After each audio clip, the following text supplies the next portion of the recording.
Welcome to Sweet Life Beat Life. We hope this video helps. In this video, I will explain how to jack up a Nissan Leaf safely. Before you begin, ensure your vehicle is on a level, firm surface. Engage the parking brake and place wheel chocks behind the wheels that will remain on the ground. Always refer to your Nissan Leaf's owner's manual for the precise jacking points. Safety is paramount, so never work under a vehicle supported only by a jack.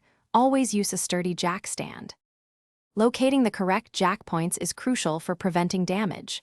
For the front, you'll typically find reinforced areas on the frame rail, just behind the front wheels. At the rear, similar reinforced points are usually found on the frame rail, in front of the rear wheels. These are specifically designed to support the vehicle's weight. Never place your jack directly on the battery pack or suspension components, as this can cause serious damage.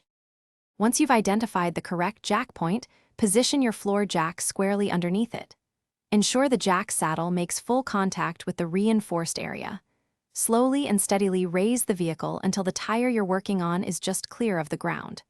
Immediately after, place a jack stand next to the jack point, ensuring it's securely positioned. Then, gently lower the vehicle onto the jack stand, removing the load from the floor jack.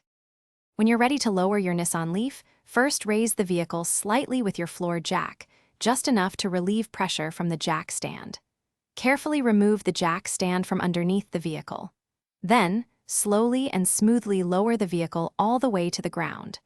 Once the vehicle is fully on the ground and the jack is removed, don't forget to remove the wheel chocks. Double-check everything before driving. Thanks for watching. Consider subscribing if we helped you.